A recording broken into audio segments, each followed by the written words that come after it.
In this video, I'm going to talk about language learning strategies.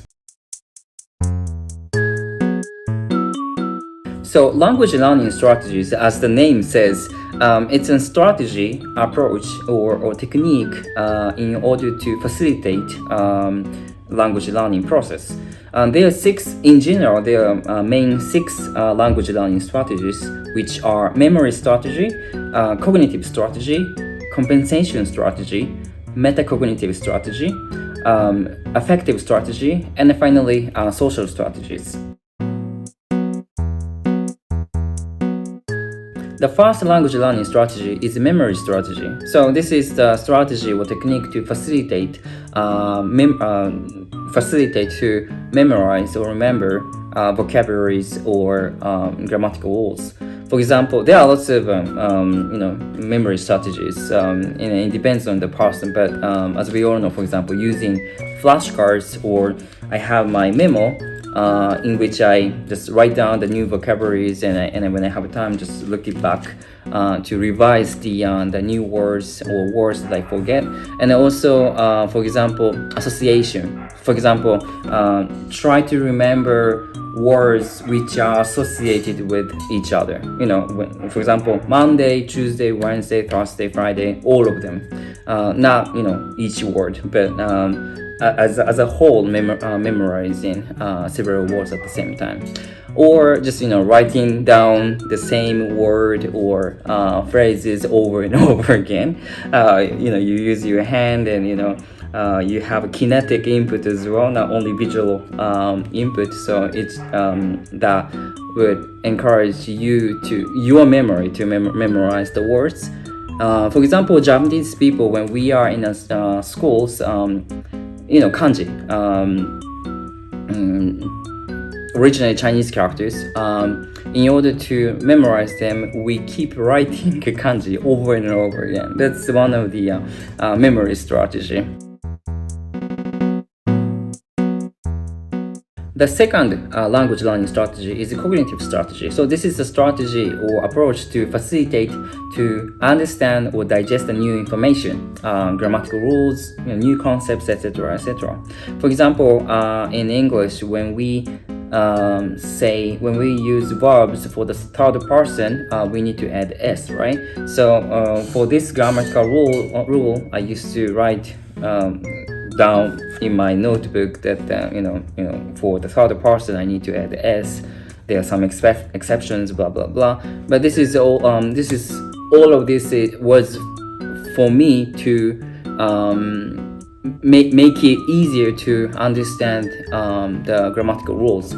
Or you just get sometimes I underline the new grammatical rules in the book, so that visually I can see that for this grammatical rule, this rules applies, blah blah blah.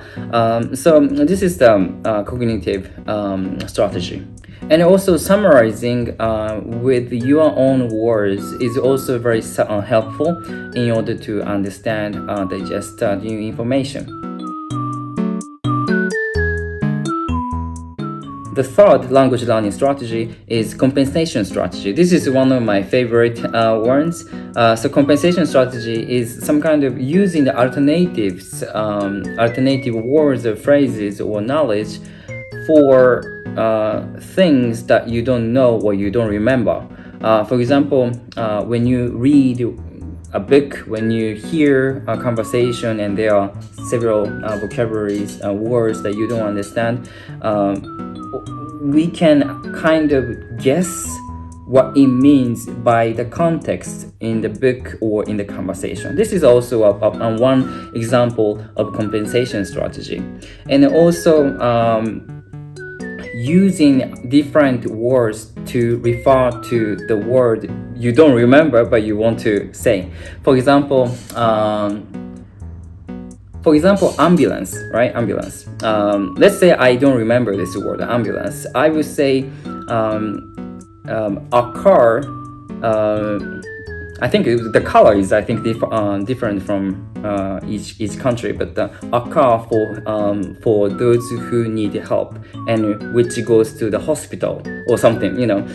Of course, when you use the alternative words, obviously the phrase get longer, and it's always better to remember the exact word, but it happens a lot. So in that case, when we don't remember or when we don't know the exact words, we can actually use the alternative in other words to explain what you want to express.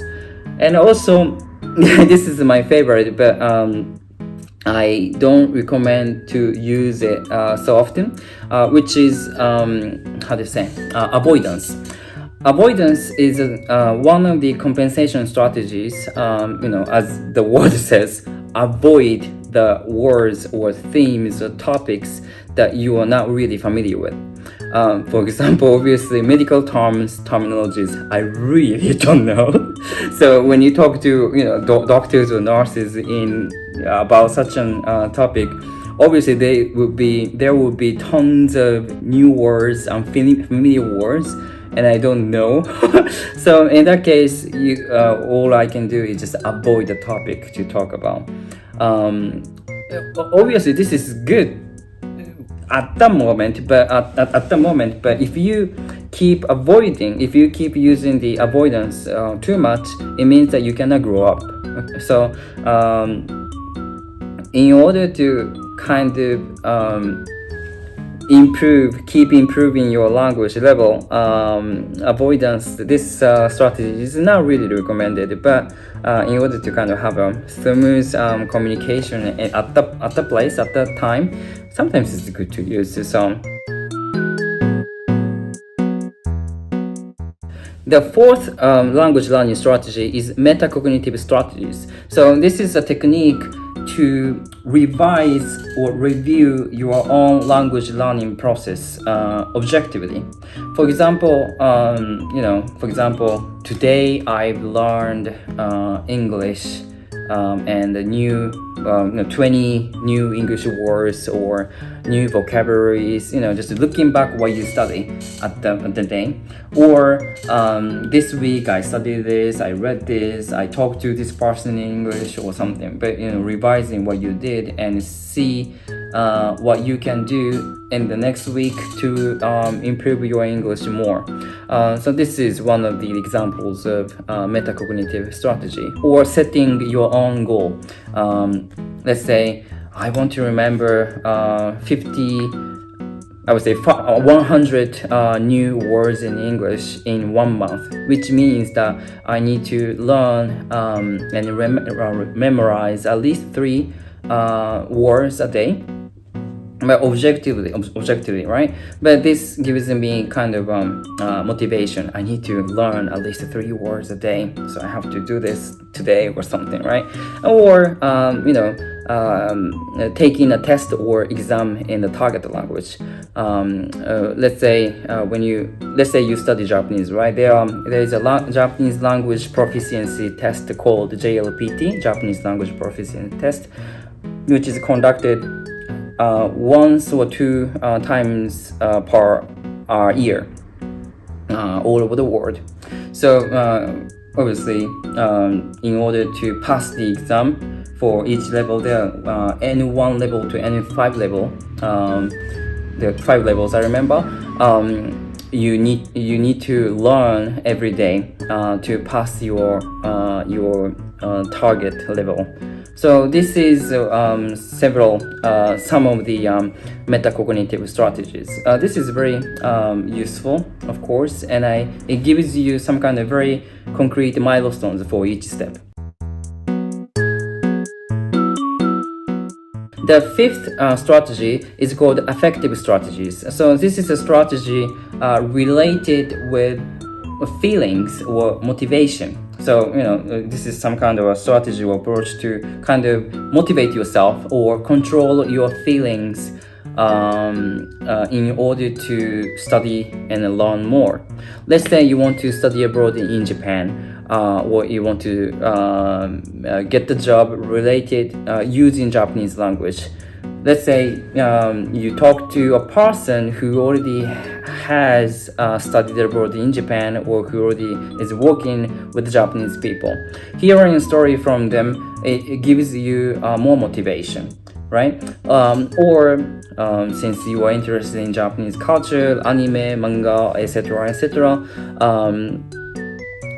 you feel like you need to study more in order to understand manga and anime without subtitles or something. So this is, motivation itself sometimes rises up by itself, but there are some strategies with which you can control and boost your motivation by yourself. Talking to the person or trying to kind of dive into such an environment so that you can kind of have a more connection with the culture or people in the language. So this is the an example of effective strategies. And the last strategy is social strategies. So this is all about communication. Language learning through actual communication. And when we have, for example, conversation in a foreign language, target language, you hear, you listen to the person, and you speak and you express what you want to say in the foreign language, in the target language, right? There are sometimes some moments, words, vocabularies, and phrases you don't really understand. In that case, you want to say, could you repeat it again? Or what does it mean? This is some kind of interaction to understand more what the person says, the speaker says. Or when you want to say something but you don't remember the word, alternative. You can use alternative other words to express and explain what you want to say. Or you can, for example, learn the target language with your friends together. Seeing your partner, your friends studying the language together actually motivates you more. So this is, social strategy is strategy in which you learn language through communication. In this video, I explained 6 language learning strategies: memory strategy, cognitive strategy, compensation strategy, my favorite, metacognitive strategy, affective strategies, and social strategies. All of them are very important, and I think this can be applied not only for language learning, but learning itself in general. So hopefully this video was helpful, and please let me know which language learning strategy you prefer and what strategy do you usually use in the commentary. Thank you so much for watching, and I will see you guys in the next video. またね。Talking about metacognitive strategies, I just realized that I haven't taken any English exams for a long time. And I just remember that when I took Georgian exams in order to study my master's degree in linguistics in Georgia, I took Georgian and English exams as well. But somehow, I really didn't expect that, but I had higher scores in Georgian than in English. I was like, what? Why? Obviously, I've been learning English for a longer period than Georgian, and when I scored like a higher in Georgian than the English, I was like, I felt kind of, I don't know, disappointed. I'm like, why? But yeah, English is not my native tongue, but I really love this language. So I don't know, man.